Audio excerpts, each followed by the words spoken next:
Cerita dimulai di sebuah desa di mana ada sekelompok geng yang kebiasaannya mabuk dan juga memperkaos gadis-gadis di desa itu. Hal itu membuat penduduk desa menjadi resah dan tidak damai. Geng tersebut tidak bisa dibubarkan ataupun dipenjara karena ketua geng tersebut yang bernama Santo adalah adik dari seorang DPR.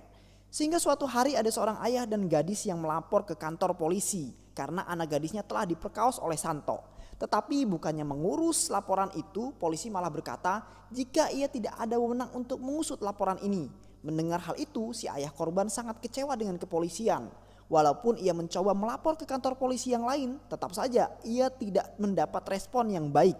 Hal itu dikarenakan Santo adalah adik dari seorang DPR yang bernama Asim.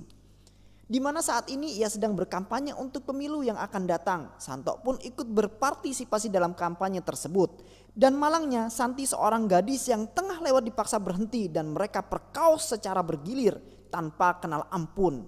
Kemudian ayah Santi dan para warga sudah greget dengan kelakuan Santo dan gengnya. Kemudian melaporkan kepada si Asim untuk meminta Asim memberikan hukuman kepada si Santo atas kelakuannya. Tapi Asim dengan santai malah berkata jika adiknya itu tidak sengaja melakukannya dan meminta ayah Santi untuk melupakan kejadian tersebut. Mendengar hal itu, ayah Santi naik pitam dan mencoba menghajar Santo. Namun Asim dengan sombongnya mengancam ayah si Santi dan para warga untuk tidak memperpanjang masalah Santo yang suka memperkaos para gadis. Jika mereka ingin selamat, ayah Santi dan para warga yang tidak bisa berbuat apa-apa pun kemudian memutuskan untuk pulang. Dan setelah itu bukannya Santo merasa bersalah, malah ia malam harinya pergi ke rumah Santi dengan para gengnya. Dan lagi-lagi Santo memperkaos Santi, juga membunuh kedua orang tua Santi, lalu membakar rumahnya. Keesokan paginya seorang pemuda desa yang bernama Durga sedang berkumpul dengan para pemuda desa untuk membicarakan masalah Santo yang terus-menerus memperkaos para gadis. Tak lama kemudian datang seorang yang bernama Barun yang adalah seorang aktivis yang bertugas di desa tersebut. Ia sengaja ikut berkumpul dengan para pemuda untuk ikut menyelesaikan masalah Santo. Barun lalu berpendapat untuk melawan Santo dan Asim dengan cara yang tenang, yaitu dengan terus melapor ke kantor polisi. Lalu seorang pemuda berkata jika cara itu terlalu lemah untuk melawan Santo dan kakaknya. Tapi Barun dan para pemuda desa tetap mencoba cara Barun, yaitu melapor ke kantor polisi dan bisa ditebak jika hasilnya nihil. Kepolisian beralasan jika itu bukan wilayah kekuasaan mereka. Dan pemuda desa pun berkata pada Barun jika melapor ke kepolisian hanya sia-sia belaka. Dan tiba-tiba Santo datang dan merobek laporan Barun tentang dia. Santo pun langsung berniat menghajar Barun karena berani melaporkannya ke kepolisian. Dan juga telah mengajak para pemuda desa untuk melawan Santo. Santo yang emosi lalu menampar Barun, kemudian meninggalkan kantor polisi. Di malam harinya Barun tak kehabisan akal. Ia mencoba terus mengirim surat pada pemerintah untuk mengirimkan polisi yang jujur di desa tersebut. Ia juga berkata pada Durga jika bisa saja keajaiban terjadi karena ia menulis surat ini. Durga yang dari awal terus menemani Barun lama-kelamaan menyukai Barun karena kebaikan hatinya. Untuk menghibur para warga desa, Barun sengaja mengadakan pesta walaupun sederhana. Para warga setidaknya bisa sedikit melupakan masalah yang terjadi di desa tersebut. Beralih ke kediaman Asim di mana ia sedang kedatangan politikus yang bernama Kumar untuk membahas masalah tentang pemilu yang tidak akan lama lagi. Kumar memperingatkan Asim untuk mengkondusifkan desanya dan mengawasi si Santo agar tidak membuat masalah. Ia bisa berakibat buruk pada pemilu agar juga mereka mendapat kemenangan. Kumar juga mempertegas jika rencana Santo membunuh Barun untuk ditunda sampai pemilu selesai. Pagi hari rutinitas Barun adalah mengajar di sebuah sekolah di desa. Barun mempunyai sahabat yang bernama Binot yang juga adalah seorang guru di sekolah yang sama dengan Barun. Lalu Binot bertanya pada Barun tentang perkembangan kasus yang ia tangani. Barun menjawab jika belum bisa menyelesaikan masalah yang terjadi. Tapi Barun meyakinkan jika ia tidak akan menyerah untuk menegakkan sebuah keadilan. Setelah selesai mengajar, Barun pulang ke rumah yang ia sewa di desanya. Dan ternyata di depan rumahnya sudah ada beberapa warga menagih janji Barun untuk membantu. Barun yang baru sampai langsung membagikan uang hasil gajinya pada warga sampai habis. Rasa kagum Durga pada Barun semakin bertambah melihat kebaikan Barun membagikan uang gajinya. Tapi ia juga kasihan pada Barun karena terlalu memikirkan warga desa dan tidak mementingkan kebutuhannya sendiri. Karena sudah malam, Barun mengantarkan Durga dengan sepeda motornya. Di perjalanan setelah mengantar Durga, Barun tak sengaja melihat geng Santo yang sedang beraksi untuk memperkaos seorang gadis. Spontan, Barun pun turun dari motor untuk menolong si gadis. Barun berhasil menggagalkan niat bejat para geng Santo dan para geng Santo berlarian pergi. Untuk memastikan keamanan si gadis, Barun pun mengantarkannya pulang. Setelahnya bukannya kembali ke rumah istirahat, Barun sengaja berkeliling desa untuk memastikan para geng Santo tidak kembali berulah. Para warga desa pun merasa tenang dengan apa yang dilakukan oleh Barun. Keesokan paginya, Barun masih terus menulis surat pada pemerintah. Walaupun sampai sekarang ia belum mendapatkan respon. Tak lama kemudian Durga menemui Barun untuk memberikannya makanan. Dan karena Durga juga belum makan, jadi mereka berdua makan bersama. Setelah itu Durga pergi ke lapangan untuk bermain bersama dengan para anak-anak desa. Dan tiba-tiba saja hujan turun dengan derasnya. Durga yang menyukai hujan langsung gembira bermain hujan-hujanan. Tak lama kemudian Santos dan para gengnya datang dan tanpa basa-basi langsung memperkaos Durga. Durga pun ditemukan sudah tak berdaya dengan penuh luka. Barun dan para pemuda desa lalu membawa Durga ke rumah sakit. Melihat apa yang terjadi pada Durga, Barun dengan penuh amarah menemui Santo ke rumahnya. Ia memperingatkan Santo agar berhenti berulah.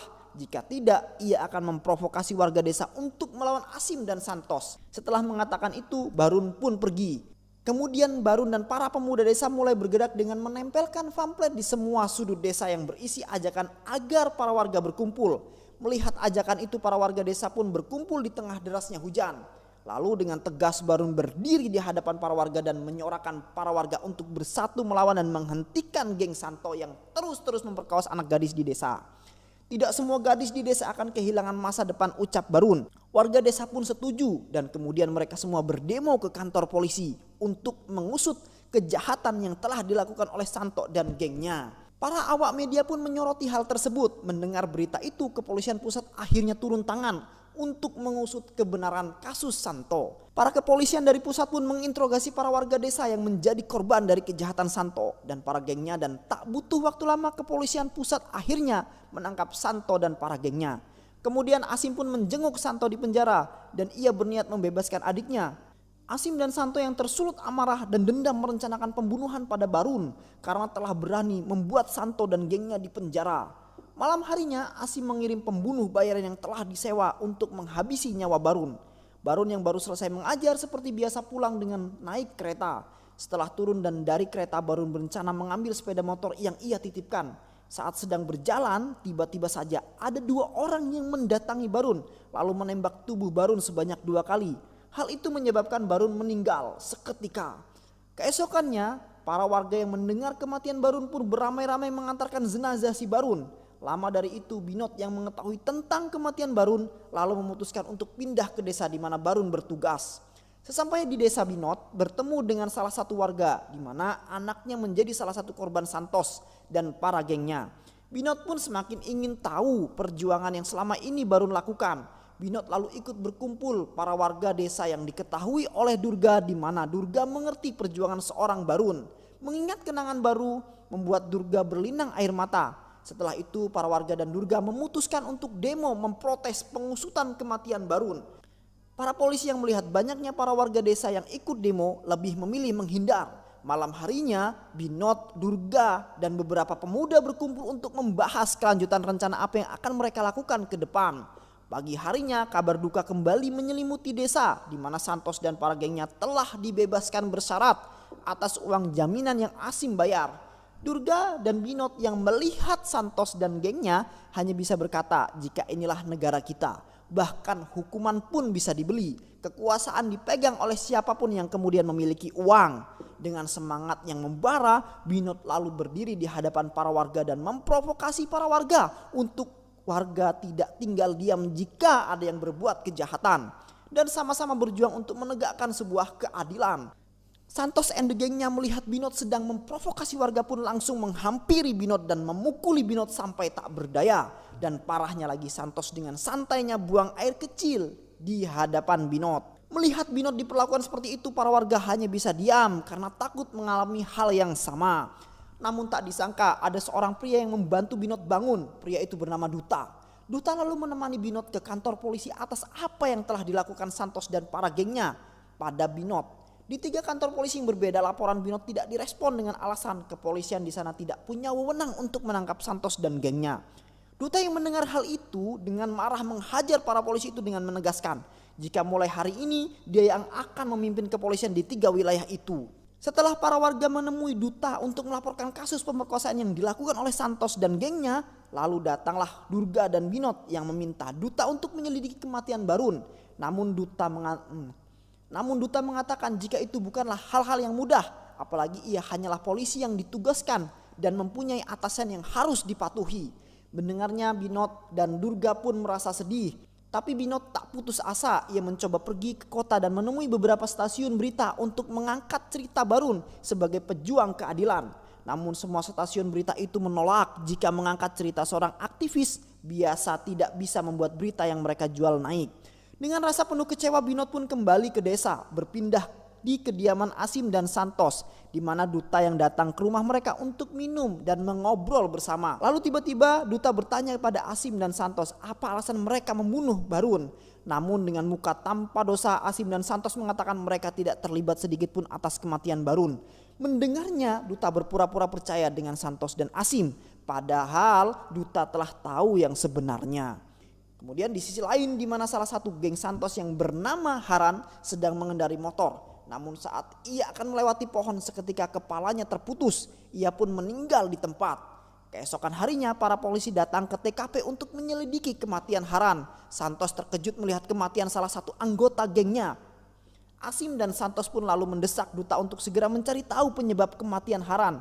Duta malah memasang earphone milik Haran yang terputus pada Santos. Dengan santainya pergi untuk mencari keterangan. Untuk mencari keterangan, Duta sengaja mengumpulkan Durga, Binod dan beberapa pemuda. Namun ia tidak mendapat informasi apa-apa. Berpindah ke Santos dan Asim yang menemui kepala sekolah untuk meminta izin mengadakan kampanye. Binod yang mengetahui hal itu menentang keras Asim dan Santos melakukan kampanye di sekolah di mana Binod bekerja.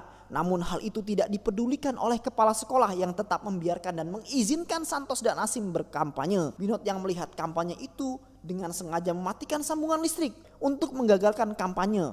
Santos yang mengetahui hal itu pun langsung menghajar Binod dan menghidupkan kembali sambungan listrik. Tiba-tiba Duta datang dan mengancam Asim dan Santos. Jika mereka tidak menghentikan kampanye mereka, maka Duta akan menyelidiki kasus kematian Barun.